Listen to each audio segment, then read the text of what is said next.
అందరికీ praise the lord. ఈరోజు దేవుడు మనకు అనుగ్రహించినటువంటి వాక్య భాగము యెహోషువ గ్రంథము 1వ అధ్యాయము 9వ వచనము. నేను నీకు ఆజ్ఞ ఇచ్చున్నాను గదా, నిబ్బరము కలిగి ధైర్యంగా నుండుము, దిగులు పడకుము, జడియకుము. నీవు నడుచు మార్గం అంతటిలో నీ దేవుడైన యెహోవా నీకు తోడయుండును. ఈ దినము మన అంశము నిబ్బరము కలిగి ధైర్యముగా ఉండుము అనేటువంటి మాటను దేవుడు మనకు అనుగ్రహిస్తూ ఉంటూ ఉన్నాడు. అంటే ఈ యొక్క మాటలు యెహోవా దేవుడు యెహోషువతో అతనిని ధైర్యపరుస్తూ, మోషే మరణించిన తర్వాత ఈ యొక్క మాటలన్నీ కూడా, ఈ యొక్క 1వ అధ్యాయం అంతా కూడా యెహోవా దేవుడు యెహోషువను ధైర్యపరుస్తూ పలికినటువంటి మాటలుగా మనము చూస్తామన్నమాట. అయితే ఇక్కడ దేవుడు యెహోషువను ధైర్యపరుస్తూ ఉంటున్నాడు. ఎందుకు ధైర్యపరుస్తూ ఉంటున్నాడు? అసలు యెహోషువకు ఎందుకు ధైర్యం కోల్పోతూ వచ్చాడు? ధైర్యపరచవలసినటువంటి అవసరం ఎందుకు ఏర్పడింది అనేది మనం చూసినట్లయితే, మోషే నాయకుడిగా ఉంటూ వచ్చాడు. మోషేని అనుసరిస్తూ, మోషే యొక్క పరిచారకుడిగా ఈ యొక్క యెహోషువ ఎంతో నమ్మకంగా నడుస్తూ వచ్చాడనమాట. తర్వాత వేగు చూచినప్పుడు కూడా ఒక శుభకరమైనటువంటి శుభవార్తను తెచ్చినటువంటి వ్యక్తిగా యెహోషువను మనము చూడవచ్చు. ఇలాంటి యెహోషువ అధైర్యపడటానికి గల కారణాలేమిటి అనేది మనం చూసినట్లయితే, ఈ యొక్క మోషే నాయకుడిగా ఉన్నప్పుడు మోషేతో నడవటము ఒక స్థాయి అయితే, మోషే స్థానంలోనికే వెళ్ళటం అనేది ఒక ఉన్నతమైనటువంటి ఆ యొక్క బాధ్యతగా ఉంటూ ఉన్నది.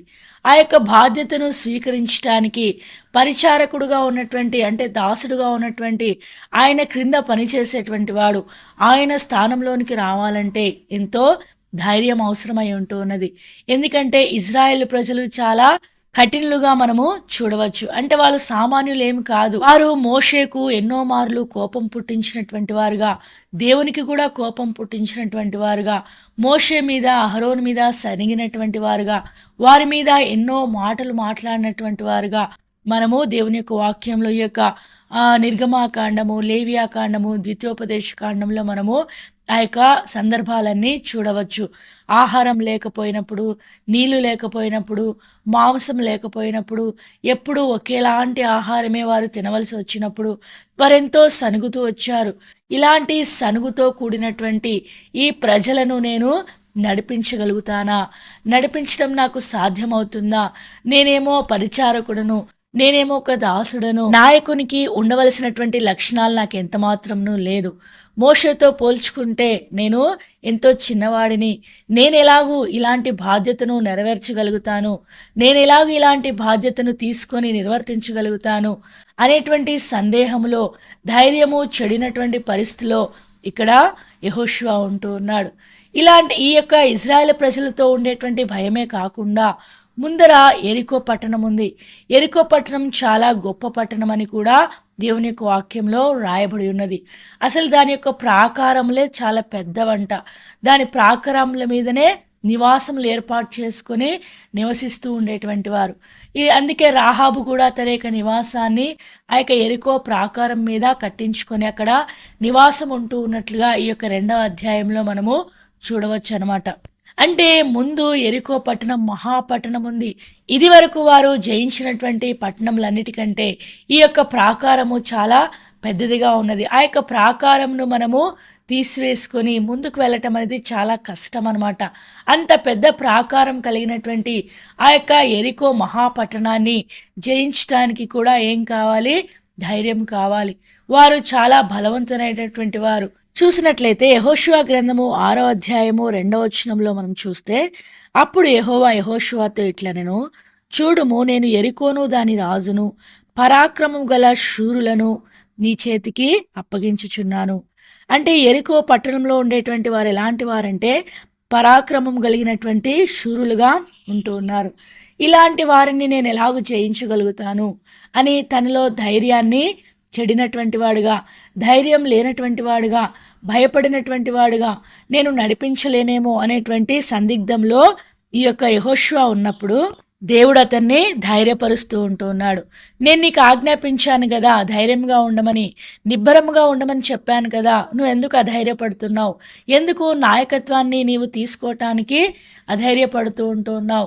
నేను నీకు తోడుగా ఉంటాను. నీవు ఏ మార్గంలో నడుస్తావో ఆ మార్గం అంతటిలో నేను నీకు తోడుగా ఉంటాను. ధైర్యంగా ఉండు, అధైర్యపడద్దు అని యెహోషువను బలపరుస్తూ యెహోవా దేవుడి యొక్క మాటలు పలికినట్లుగా మనము దేవుని యొక్క వాక్యంలో చూస్తామన్నమాట. తర్వాత మనకు ధైర్యం అనేది ఎప్పుడు చెడిపోతుంది, ధైర్యం అనేది ఎప్పుడు మనము విడిచిపెడతాము, మనము అధైర్యపడేటువంటి పరిస్థితులు ఏంటివి, మనము ఎప్పుడు ధైర్యం కోల్పోతామో ఒక 2 తలంపులను మాత్రము చూసుకొని ఈ యొక్క అంశమును, ఈ యొక్క వాక్య భాగమును ముగించుకుందాం. చూసినట్లయితే ఇజ్రాయేల్ ప్రజలు కూడా వారి యొక్క ధైర్యాన్ని కోల్పోతూ వచ్చారు. వారు ఎప్పుడు ధైర్యాన్ని కోల్పోతూ వచ్చారు అనేది మనం చూసినట్లయితే సంఖ్యాకాండము 13, 14 అధ్యాయంలో మనం ఆ యొక్క సందర్భాన్ని చూడవచ్చు. ఈ యొక్క 2 అధ్యాయాల్లో మనం చూసినట్లయితే ఇక్కడ ఉన్నటువంటి సారాంశము, మోషే గోత్రముకు ఒకరిని చొప్పున 12 గోత్రములకు 12 మందిని ఏర్పాటు చేసి కనాను దేశమును వేగు చూడటానికి పంపించాడనమాట.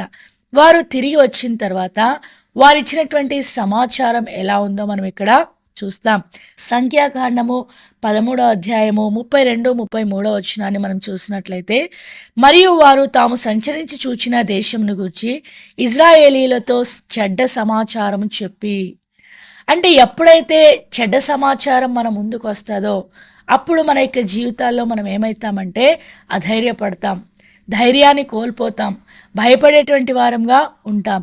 అయితే వీరి జీవితంలో దేవుడు అనుమతించినటువంటి ఈ యొక్క చెడ్డ సమాచారం ఏంటంటే శత్రువును కూర్చున్నటువంటి చెడ్డ సమాచారం. అంటే శత్రువులైనటువంటి వారు, వీరు జయించవలసినటువంటి వారు, వీరు ఎవరితో యుద్ధం చేయాలో వారు ఎలాంటి వాళ్ళంటే వీరికంటే బలవంతులు అన్నమాట.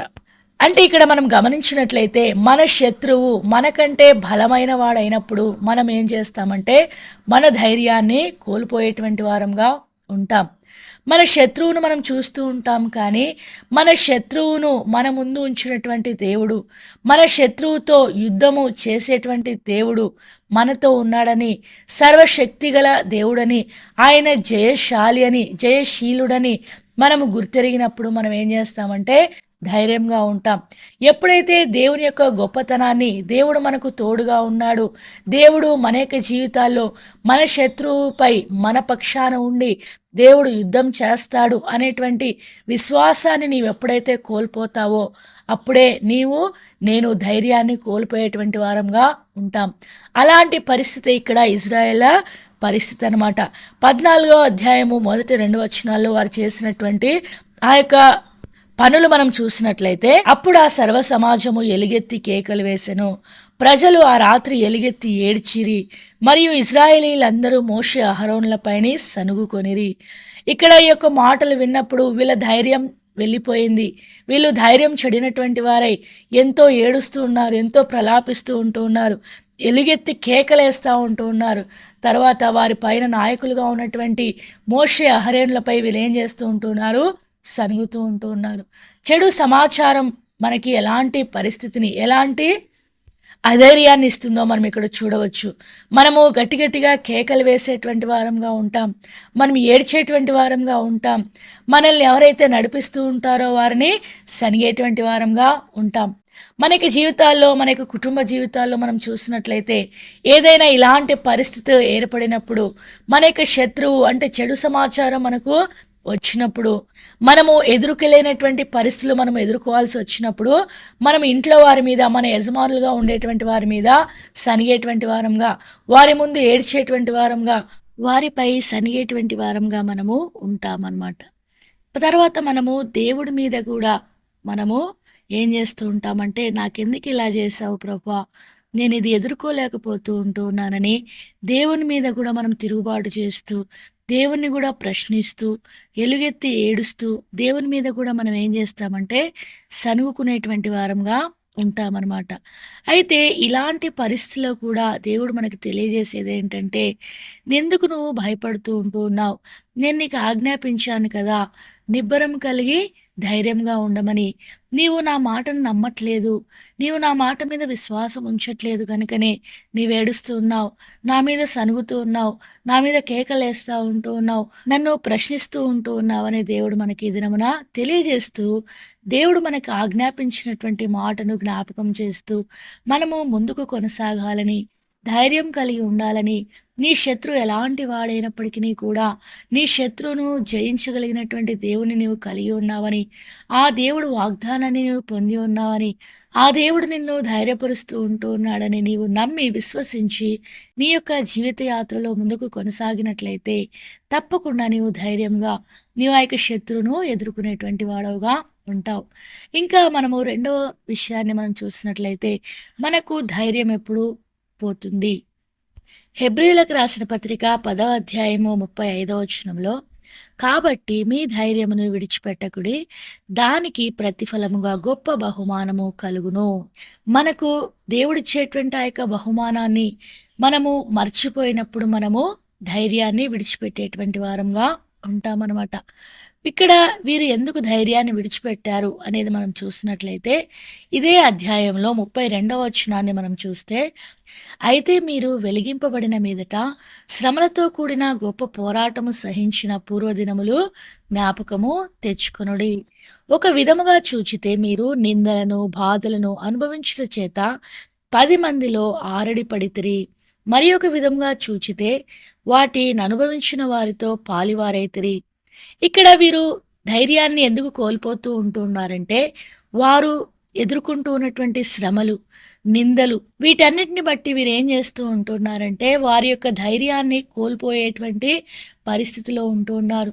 ధైర్యాన్ని విడిచిపెట్టినటువంటి పరిస్థితిలో విడిచిపెడతారేమో అనేటువంటి పరిస్థితిలో ఉన్నప్పుడు పౌలు భక్తుడు వారిని ధైర్యపరుస్తూ అంటూ ఉన్నాడు, మీ ధైర్యాన్ని విడిచిపెట్టద్దండి. మీకు ఎన్ని శ్రమలు వచ్చినా, ఎన్ని నిందలు వచ్చినా, ఎన్ని అవమానాలు వచ్చినా ఇది వరకు మీరు ఎంతో సహిస్తూ వచ్చారు.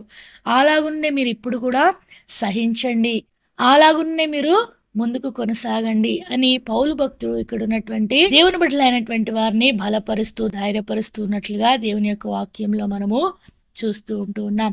అలాగున్నే మన యొక్క జీవితంలో మనం కూడా శ్రమలు, నిందలు, అవమానాలు వచ్చినప్పుడు కొంతవరకు మనం సహించుకుంటాం. ఇంకా అవి ఎక్కువ అవుతూ ఉన్నప్పుడు, ఇంకా కొనసాగుతూనే ఉన్నప్పుడు, ఇంకా అవి తీరకపోతూ ఉన్నప్పుడు మనం ఏం చేస్తామంటే మనలో ఉండేటువంటి ధైర్యాన్ని విడిచిపెట్టేటువంటి వారంగా ఉంటాం. అలాంటి ఆలోచన కలిగినప్పుడు దేవుడు మనకు తెలియజేసేది ఏంటంటే, నీవు ఎదుర్కొంటూ ఉన్నటువంటి శ్రమలకు, నిందలకు, అవమానాలకు నేను బహుమానాన్ని ఇవ్వబోతూ ఉన్నానని నీవు మర్చిపోతూ ఉంటూ ఉన్నావా? పొందబోయేటువంటి బహుమానాన్ని నీవు చూసినట్లయితే ఖచ్చితంగా నీవు సహించేటువంటి వాడవుగా, సహించేటువంటి దానవుగా ఉంటావు అనేటువంటి విషయాన్ని దేవుడు మనకు తెలియజేస్తూ, మనకు అధైర్యాన్ని కలిగించేటువంటి శ్రమలైతేనేమి, నిందలైతేనేమి, అవమానాలైతేనేమి దేవుడు కూడా మనకంటే ముందుగా పొందాడని గుర్తిరిగినటువంటి వారమై, అలాంటి దేవుణ్ణి మనం కలిగి ఉన్నాము కనుక ప్రతి శ్రమలో, ప్రతి నిందలో, ప్రతి అవమానంలో మన యొక్క ధైర్యాన్ని మనం విడిచిపెట్టకుండా దేవుడు మనకు ఆజ్ఞాపించినట్లుగా, ఆనాడు యెహోషువకు ఆజ్ఞాపించినటువంటి దేవుడు ఈనాడు నీకు నాకు కూడా ఆజ్ఞాపిస్తూ ఉంటున్నాడు. నేను నీకు ఆజ్ఞ ఇచ్చి ఉన్నాను కదా, నిబ్బరం కలిగి ధైర్యంగా ఉండము. దేవుడు నిన్ను నన్ను ధైర్యపరుస్తూ ఉంటూ ఉన్నాడు గనుక ప్రతి పరిస్థితిలో మనము ధైర్యంగా ప్రభు ఇచ్చేటువంటి బహుమానం వైపు చూస్తూ ఈ యొక్క జీవిత యాత్రలో ముందుకు మనము కొనసాగాలన్నమాట. మన శత్రువు మనకంటే బలమైన వాడైనప్పుడు మనకు అధైర్యం వస్తుంది. అప్పుడు దేవుణ్ణి జ్ఞాపకం చేసుకుని ముందుకు కొనసాగాలి. దేవుని యొక్క వాగ్దానాన్ని జ్ఞాపకం చేసుకోవాలి. రెండవదిగా మనం చూసినట్లయితే శ్రమలు, నిందలు, అవమానాలు వచ్చినప్పుడు మనము ధైర్యాన్ని కోల్పోతాం. ఈ 2 సందర్భాలు మన జీవితాల్లో మనం కలిగి ఉన్నప్పుడు దేవుడు యెహోషువకి ఇచ్చినటువంటి ఆ యొక్క వాగ్దానాన్ని జ్ఞాపకం చేసుకుంటూ ఈ యొక్క జీవిత యాత్రలో ముందుకు కొనసాగాలని దేవుడు కోరుతూ ఉంటూ ఉన్నాడు. అలాగున దేవుడు మనల్ని అందరినీ సిద్ధపరిచి నడిపించునుగాక. మరొకసారి మనకిచ్చినటువంటి వాక్య భాగమును చదువుకొని ముగించుకుందాం. నేను నీకు ఆజ్ఞ ఇచ్చి ఉన్నాను కదా, నిబ్బరం కలిగి ధైర్యముగా ఉండుము, దిగులు పడకము, జడియకుము. నీవు నడుచు మార్గం అంతటిలో నీ దేవుడైన యెహోవా నీకు తోడయుండును. దేవుడి కొన్ని మాటలను దీవించి ఆశీర్వదించునుగాక. ఆమేన్.